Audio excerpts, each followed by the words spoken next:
Baiklah saudara, kita awali dengan laporan perdana. Pemirsa, pemerintah Gampung Rima Kenerum, Kecamatan Pekanbadak, Kabupaten Aceh Besar kembali menyalurkan bantuan langsung tunai kepada 75 kepala keluarga. Penyaluran BLT-DD tersebut berlangsung di Menasah Gampung setempat pada Jumat pagi.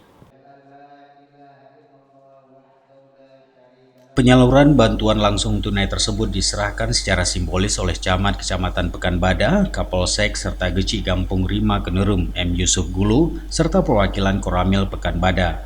Dalam sambutannya, Camat Pekanbadak Budi Sentosa mengatakan, dengan adanya penyaluran BLT-DD tersebut bisa membantu warga dalam menyambut bulan suci Ramadan untuk membeli kebutuhan masyarakat. Bantuan langsung tunai BLT-DD ini merupakan program pemerintah yang telah diamanahkan dalam dana desa tahun 2022 untuk disalurkan kepada masyarakat yang membutuhkan.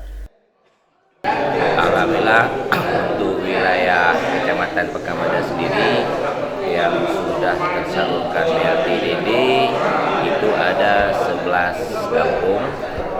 Kita berharap dengan adanya penyaluran BLT-DD ini dapat mengurangi beban masyarakat dan juga bisa ada sedikit syafaat bagi masyarakat dalam hal menyongsong bulan puasa ke depan.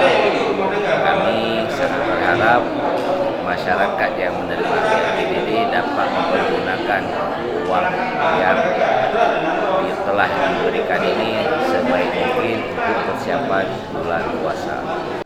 Sementara itu, Geci Gampung Rima Kenerum, M. Yusuf Gulu mengatakan, masyarakat penerima bantuan langsung tunai tersebut telah diseleksi oleh perangkat gampung setempat. M. Yusuf Gulu berharap dengan adanya bantuan BLT tersebut bisa memenuhi kebutuhan sehari-hari. Kita berikan kepada masyarakat selama 3 tahap, mulai bulan Januari, Februari, dan Maret. Dan untuk itu pengharapan kami kepada masyarakat dengan adanya bantuan DD ini bisa bermanfaat kepada masyarakat, dan apalagi sudah mau mendekat bulan puasa, dan dengan adanya bantuan ini alhamdulillah masyarakat bisa memanfaatkannya dengan sebaik-baiknya. Untuk tahun 2022, pemerintah Gampung Rima Kenerum menyalurkan BLT kepada 75 kepala keluarga. Dari Aceh Besar, Tim Liputan Aceh TV melaporkan.